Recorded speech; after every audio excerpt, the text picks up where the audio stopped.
Hello, Marky Dragon, also known as Marcus Eikenberry in real life, and today I am out at the Ocean Springs Beach, and they have fireworks and an event, and there's lots of lightning out here too. It's so exciting. I happen to be lucky that I also have a light out here, and it happens to be on my phone. Can you believe it? I'm actually lighting myself up by my phone.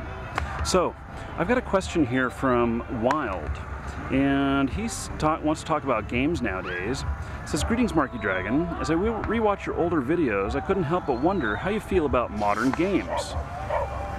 And I gotta watch out for fireworks too, just so you know. So if I hit the floor, it's either fireworks or lightning, one of the two." So anyway, he says that there's these modern, fancy 3D role-playing games, but they don't have the same atmosphere that the old games had. And he says he started playing Ultima Online recently on a third-party server. I don't recommend that. I recommend going to the real one. He says that it honestly gives him a feeling that's a game that's very unique and rewarding. And he says he can't even compare it to games like World of Warcraft or Guild Wars. So he wants to know how I feel about these, all of these newer games compared to the old games. And I can tell you that there's lots of happy people here. I can tell you that it is actually, the old games were the Wild West. And what we have now is a lot of what I would call very refined, goodness, well, let me compare it to something. Let me compare it to the cars of the 70s and to the cars of today. So the cars of the late 60s and early 70s, they were much more rudimentary than the cars we have today. They were not nearly as safe. They had a lot of things like, back then not all cars had seat belts, and wow, look at those flashes. Whew. Not all cars had seat belts and everything, and but they had a lot of style. And so with this style, they had the muscle cars.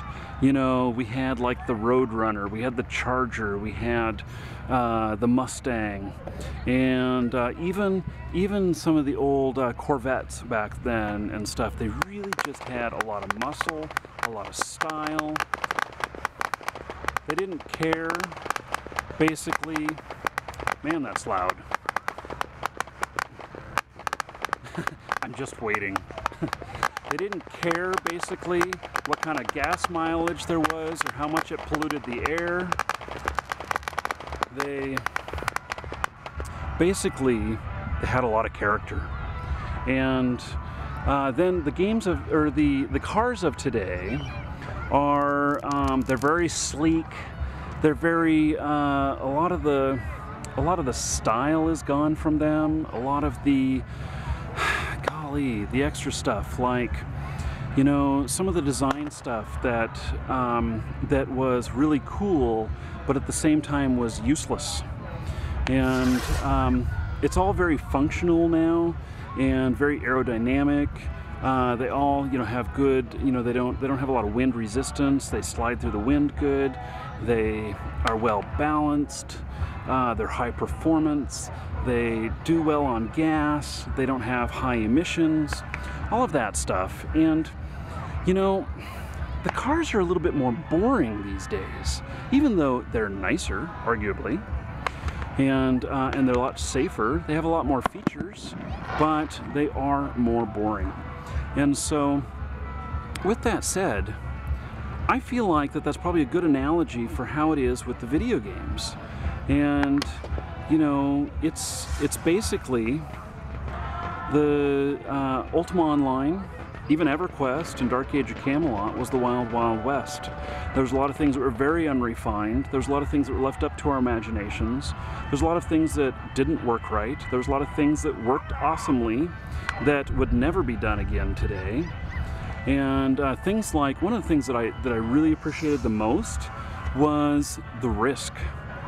You know, in Ultima Online, pre-Care Bear Land Trammelization of it, I don't even remember anymore which version that came out in, but it was a big risk, and boy did I enjoy that risk.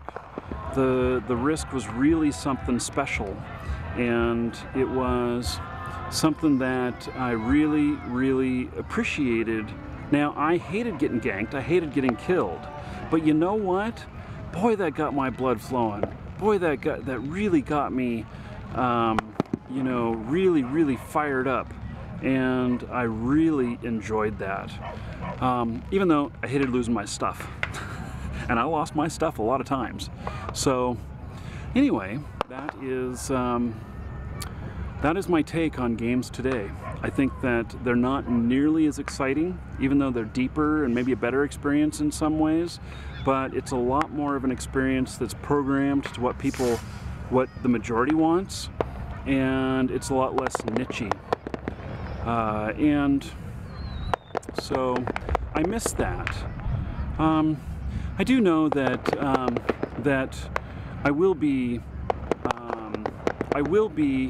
walking in the streets of Ultima again, and this I know for a fact, and it won't be in one of the games that I've played.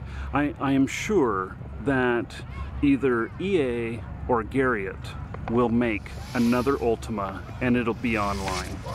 There's just no way that they could have such a great title and such a great you know, storyline and history and love of a game without actually bringing out another one. And I've talked about this a couple of times. You know, let me just go ahead and continue on and divert from the original topic here and talk about EA's 2 failed attempts at doing Ultima Online again. And those failed attempts, they were failures by choice. And so for whatever reason, they decided that they were not going to release them. One was Ultima X Odyssey, and the other one was Ultima Online 2, I believe. And there's some big fireworks about to go off behind me as soon as it gets dark enough.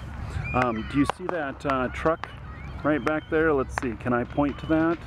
Where is he? It's kind of going out of focus, but it's right back there.